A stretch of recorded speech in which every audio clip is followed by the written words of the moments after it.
고린도 교회는 이전에도 말씀드렸듯이 그리스 헬라 철학의 영향을 받은 이 고린도 사회의 문화가 교회 안에 그대로 스며 들어와 있었습니다. 헬라 철학 가운데에는 여러분들이 아마 중고등학교 시절에 도덕 윤리 시간에 아마 배운 기억이 있을 거예요. 이 그리스 헬라 철학에는 쾌락주의를 주장하는 이들이 있었습니다. 우리 소위 에피쿠로스 학파라고 말하죠. 하지만 반대로 금욕주의를 주장하는 이들도 있었습니다. 소위 이 스토아 학파라고 말하는 이들에 의해서 금욕주의가 주장이 됐어요. 따라서 이 고린도 교회 교인들 중에 일부는 금욕주의를 주장했습니다. 그래서 남자가 여자를 가까이 아니함이 좋다라는 구호를 내세워서 부부 관계조차도 부정하다고 여기는 이들이 있었다는 거예요. 그래서 1절을 보면 너희가 쓴 문제에 대하여, 그러니까 이 문제에 대해서 고린도 교회 교인들이 편지를 써서 바울에게 이 부분을 어떻게 해야 되는지 물었다는 거예요. 근데 문제가 뭐죠? 남자가 여자를 가까이 아니함이 좋으나, 그러니까 기본적으로 사도 바울도 지금 고린도 교회가 사도 바울에게 남자가 여자를 가까이 하지 않는 것이 좋은 겁니까? 이렇게 물었어요. 사도 바울이 독신이잖아요. 그러니까 사도 바울도 기본적으로는 남자가 여자를 가까이 하지 않는 것이 좋다라고 하는 견해를 가지고 있다는 거예요. 일단 이 부분에 대해서 여기까지 잠깐 언급을 드리고, 또한 이 오늘 본문의 내용을 전체적으로 보면 고린도 사회에 영향을 받은 이 고린도 교회의 교인들의 다양한 모습들이 담겨져 있어요. 당시 고린도 사회에는 음행이 만연했고 이 로마법상 이혼이 매우 쉬웠습니다. 그래서 툭하면 이 고린도 교회 성도들은 이혼을 하려고 했어요. 그리고 이 불신자와 결혼한 성도들 있잖아요.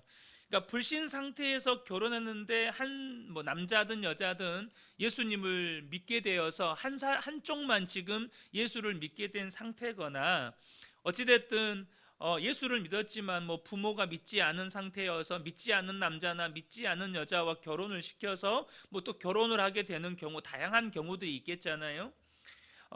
그런데 이런 상태에 있을 때 이 결혼한 성도들이 영적인 거룩함을 위해서 이혼해야 한다고 오해하는 경우가 있었어요. 또 자신이 헬라 문화에 동화되기 위해서 할례의 흔적을 없애려 하는 사람들도 있었고, 노예인 상태에서 또 그리스도인인 경우가 있잖아요. 노예인 상태에서. 그러다 보니까 이 노예인 그리스도인은 자유인이 되어서 사회적 신분 상승을 꾀하는 경우도 있었어요. 이러한 다양한 모습들에 대한 오늘 이 사도 바울의 하나님의 말씀에 근거한 명령과, 그리고 말씀은 아니지만 사도 바울의 권면이 이 고린도전서의 7장에 지금 기록이 되어 있는 것입니다. 이 시간 다 나눌 수는 없고요. 앞서 말씀드렸던 것처럼 이 고린도 교회 안에 극단적인 금욕주의자들이 육체는 악하고 영은 선하다라고 구분했던 이 영지주의자들의 영향을 그대로 받아서 금욕주의를 주장을 하는 거죠. 그런데 사도 바울은 이 결혼과 성을 긍정적으로, 그러니까 하나님께서 주신 축복으로 이렇게 묘사를 해요. 그래서 이 성에 대해서 사도 바울이 말씀하고 있는 부분을 저와 여러분이 좀 보셔야 되는데, 2절부터 5절을 보겠습니다. 음행을 피하기 위하여 남자마다 자기 아내를 두고 여자마다 자기 남편을 두라. 그러니까 여러분, 가정은요, 우리로 하여금 음행의 죄로부터 우리를 지켜주는 보호의 울타리의 역할을 한다는 거예요. 음행의 죄에서 우리를 지켜주는 보호의 울타리 역할로서 가정을 우리에게 주신 하나의 목적이 있다는 거죠. 남편은 그 아내에 대한 의무를 다하고 아내도 그 남편에게 그렇게 할지라. 아내는 자기 몸을 주장하지 못하고 오직 그 남편이 하며, 남편도 그와 같이 자기 몸을 주장하지 못하고 오직 그 아내가 하나니 서로 분방하지 말라. 다만 기도할 틈을 얻기 위하여 합의상 얼마 동안은 하되 다시 합하라. 이는 너희가 절제 못함으로 말미암아 사탄이 너희를 시험하지 못하게 하려 함이라. 지금 여러분, 사도 바울이 가정에 대한 메시지를 전하는 게 아닙니다. 가정에 담겨져 있는 하나님의 약속과 축복을 다 설명하는 게 아니에요. 당시 고린도 사회에 만연했던, 그래서 고린도 교회 안에 들어와 있던 음행과 또 어떻게 보면 극단적인 금욕주의에 대한 부분을 이 가정을 통해서 말씀하고 있는 것입니다. 그런데 오늘 본문에 보면 당시 로마는 남성 상위 시대였고, 사실 남성은 가정 안에서 무소불위의 어떤 권력을 가지고 있었습니다. 그래서 아내를 정말로 비인격적으로, 심지어 또 딸들에 대해서도 굉장히 비인격적으로 대우하는 것이 당시 보편적인 로마 사회의 문화였어요. 그럼에도 불구하고 오늘 본문에 사도 바울은 성에 관해서 아내와 남편은 그 권리가 상대방에게 있다고 이야기를 해요. 이 결혼이라고 하는 것은 대를 잇는 기능도 있지만, 이 부부와 아내와 남편이 한 인격체로서 이 서로가 즐거움을 위한 목적도 있기 때문에 음행을 피해서 결혼하라고 권하고, 또 기도하기 위해서 합의하에 분방하는 경우가 아니면 사탄이 시험하지 않도록 반드시 합하라고 사도 바울은 이야기를 합니다. 오늘 이 사도 바울은 이 성적인 부분에 대해서 이야기를 하는 거예요.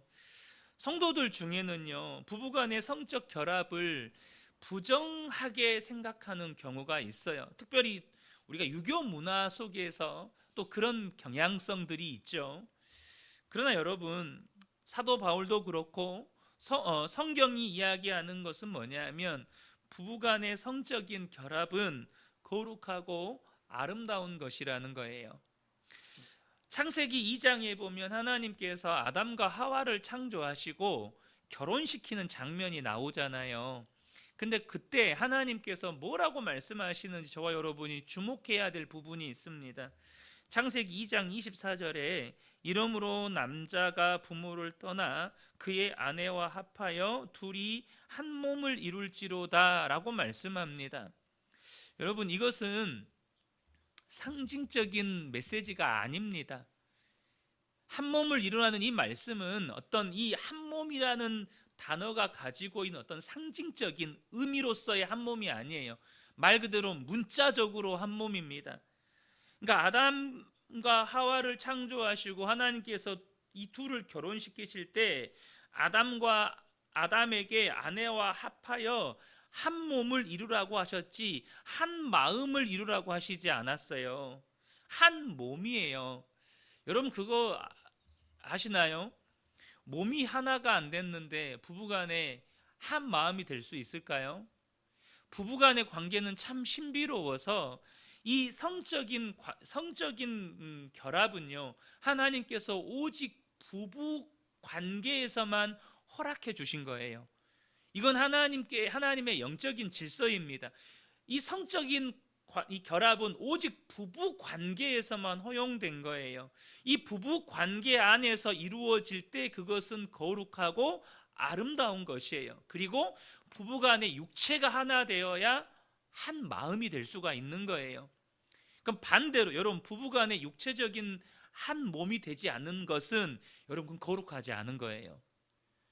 더 쉽게 말하면 부부간에 육체적인 관계가 없다는 건 거룩하지 않은 거예요. 오히려 한 몸이 되지 않은 것이 부부간에는요, 음행하는 거예요. 왜요? 사탄이 틈을 타고 그 안에 사탄이 역사하기 때문에 그래요. 그러니까 본문에도 사도 바울이 이야기하죠. 사탄에게 틈을 주지 않기 위해서 반드시 부부는 육체적으로 결합해야 된다는 거예요. 반드시 그러니까 여러분, 이 부부간의 이 성적인 결합은 단순히 육체적인 즐거움이 목적이 아니라 거기에는 부부가 한 마음이 되고 부부 안에 사탄이 틈타지 못하도록 작용하는 놀라운 하나님의 안전장치이고 축복이라고 하는 것이죠. 저와 여러분이 이것을 놓치지 않으셨으면 좋겠습니다.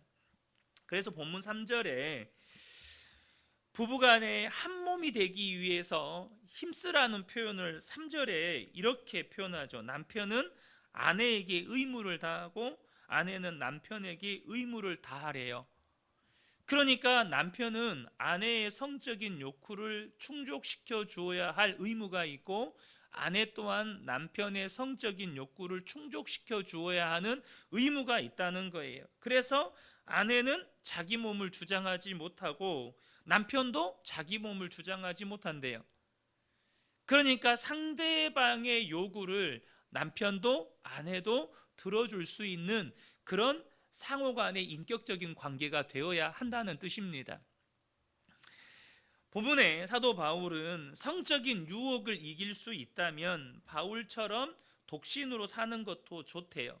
그래서 오늘 1절에 남자가 여자를 가까이 아니함이 좋으나 라는 이 말씀은 독신의 은사를 받은 사람이 이런 성적인 유혹을 이길 수 있다면 가까이 하지 않는 게 좋다라는 뜻입니다. 그런데 대부분의 경우는 결혼하도록 권해요. 독신의 은사 혹은 독신으로 부르심을 받은 사람이 아니라면 결혼하라는 거예요. 그런데 오늘 여러분, 이 사회가 결혼을 하지 않는 이유는 뭐예요?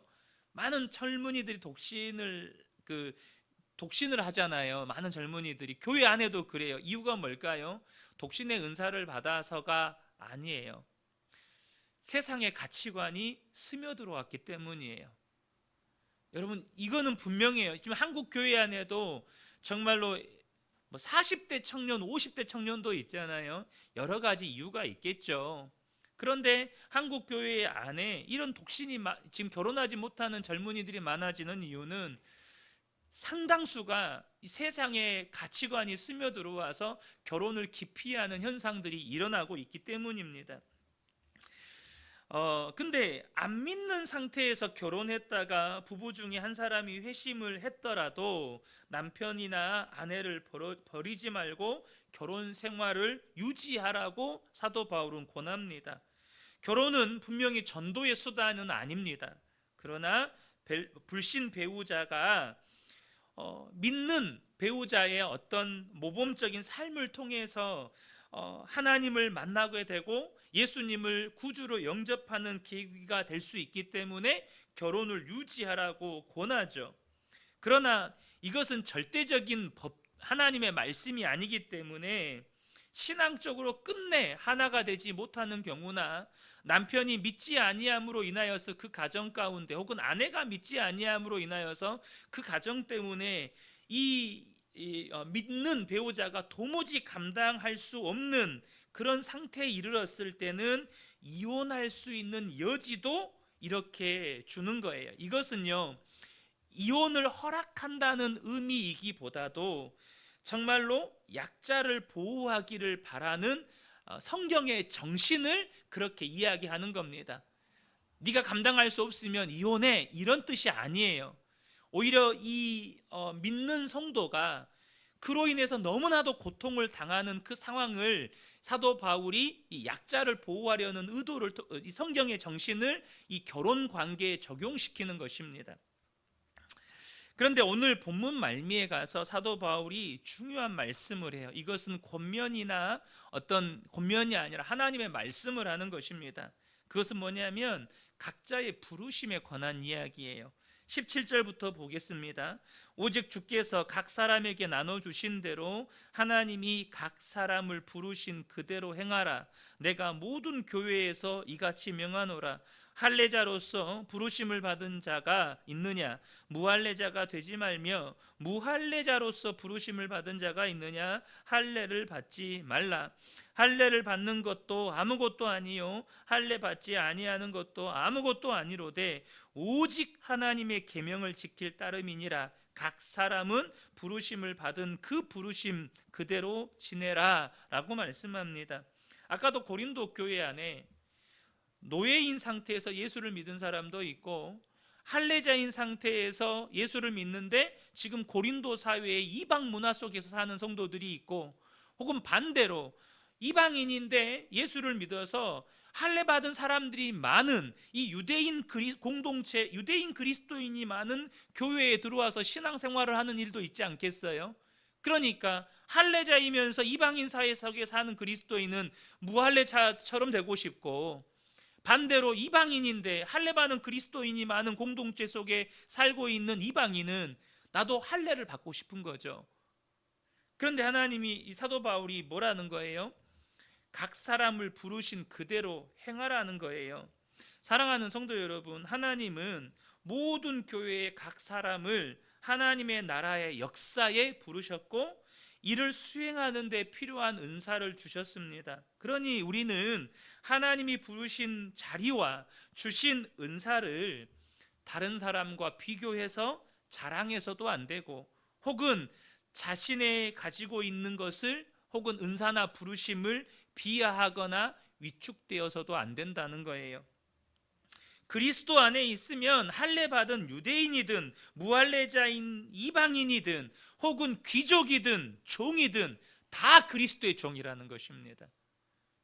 여러분 기억하셔야 돼요. 저는 목사로 부르심을 받은 그리스도의 종입니다. 우리 성도님들은 교회 안에서 각자의 직분도 있겠고 또 직장으로 각자의 어떤 직장의 어떤 부르심이 있을 거예요. 그렇게 부르심을 받은 그리스도의 종입니다. 우리는 다 그리스도의 종이라는 거예요. 누군가 비교해서 자랑할 것도 없고 누군가 비교해서 위축될 것도 없다는 거예요. 사도 바울의 명령입니다. 23절 24절을 보면 너희는 값으로 사신 것이니 사람들의 종이 되지 말라. 누구와 비교하면서 나를 자랑하는 것도 사람의 종이고 누군가 비교하면서 스스로 위축되고 비하되는 것도 사람 종이 되는 거예요. 나는 왜 이거밖에 안 될까? 나는 왜 이런 은사밖에 없나? 더 직접적으로 나는 왜 사회적으로 이런 직업밖에 없나? 나는 내 한 달 연봉은 왜 이것밖에 안 되나? 이건 다 사람 종이 되는 거예요. 뭘 말씀하시죠? 형제들아 너희는 각각 부르심을 받은 그대로 하나님과 함께 거하라. 우리는 그리스도의 종이기 때문에 어느 자리에 있든지 하나님과 함께 거하는 것, 주님과 동행하며 주님의 인도하심 따라 사는 것, 이것이 우리의 본분이라는 것입니다. 사랑하는 성도 여러분, 오늘 하루 어디에 있든지 오직 그리스도와 함께 거하며 그리스도를 따라 살아가는 그리스도의 종이 되시기를 예수님의 이름으로 축복합니다.